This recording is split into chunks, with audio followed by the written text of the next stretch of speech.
I have to admit that after reading so many comics and reading so many books, watching all the TV series, I never really thought that we would get to find out something secret about Padme that not even Anakin knew. He needed to become Darth Vader 20 years later to learn about this secret about Padme. Think about it, not even her husband knew.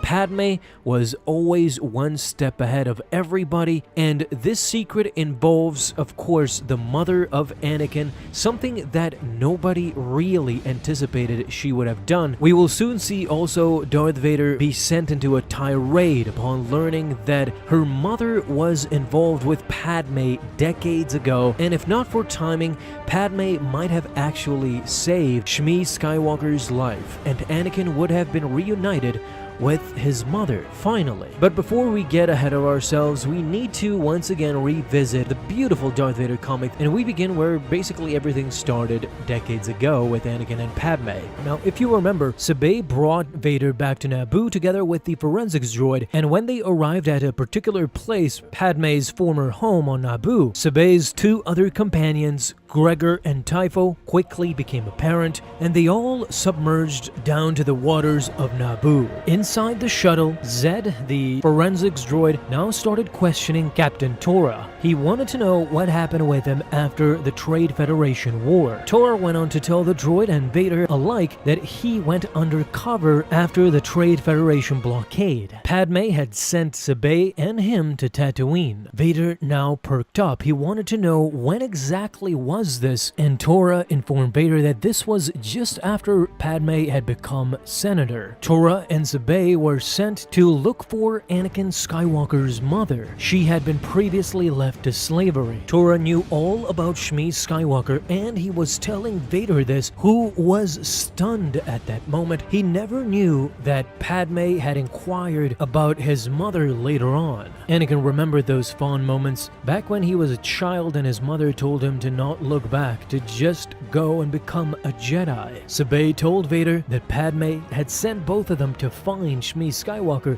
and when Vader inquired did they finally find her, Tora told that Anakin's mother had vanished long before they arrived on Tatooine, presumably kidnapped by the Sand People at that point, but at least they were able to free a few dozen poor souls. That, Sabé said, remains the greatest shame of her life, that they couldn't find Shmi Skywalker and they couldn't do more about her. Vader's soul was annihilated at this moment. Not only was he sitting next to someone who looks an exact copy as Padme, but now he has to hear about his mother as well. Sheer torture, if you ask me, and the next panel shows exactly that. Vader was slowly pulling out his lightsaber, just getting ready to ignite it and kill everyone aboard. But right at that moment, a shock came. A Kolo clawfish, a much bigger fish that they had anticipated. Unusually, they had come to the surface and they were engulfing the shuttle whole, trying to eat it completely. Once the gang managed to get outside of the ship and presumably in no harm's way, Darth Vader took over at that moment with Sabé watching. He ignited his red blade and went straight for the fish. He destroyed both of them completely, and with the guidance of Tora, they went down to a Gungan construction, a shrine made specifically for the alliance formed by Padme and the Gungans after the Trade Federation invasion and after salvaging Naboo. Sabé approached Vader, told him that in that picture, that little fella, that was Anakin, the Jedi that Typho mentioned. Even as a child, he served our queen, meaning Padme Amidala. After Padme died, he, meaning Anakin, vanished as well. We mourn his loss as we mourn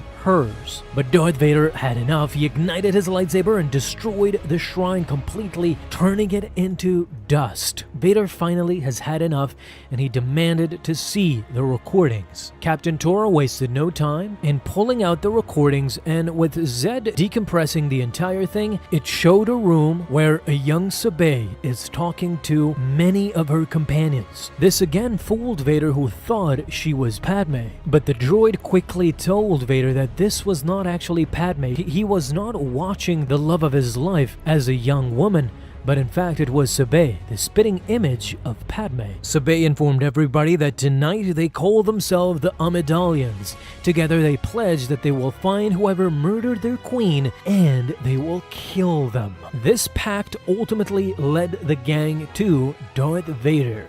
They had manipulated him up until this point, and once Vader demanded that they explain themselves, it was fairly easy. Gregor Typho told Vader that the last time they saw Padme, she was heading to Mustafar to find Skywalker. Years later, they learned that Mustafar was his domain, meaning Vader. Sabé accused Vader of killing both of them, killing Padme and killing Anakin as well. Vader stood silent, but for a second, he pulled out his lightsaber, ignited it, and told them that he indeed did kill them both. He killed Padme, and he killed Anakin for being weak. Well then, it was time. Tora pressed a button, and Sabé finally had gotten her revenge for Padme, as outside of this place, we see the giant fish approaching the bubble and getting ready to engulf it. If they needed to die as well together with Vader, then that sacrifice would not have been in vain. They were prepared to die in order to kill Vader at that moment, but I'm curious to know, what do you guys think about this tumultuous comic issue talking about Shmi Skywalker and about Padme and all of that? Talk to me down below. I'd love to know what you guys think. If you enjoyed this video, be sure to leave a thumbs up, subscribe for dailies. Now you can have an awesome day, Star Wars fans. I'll see you in the next video, and may the Force be with you until then.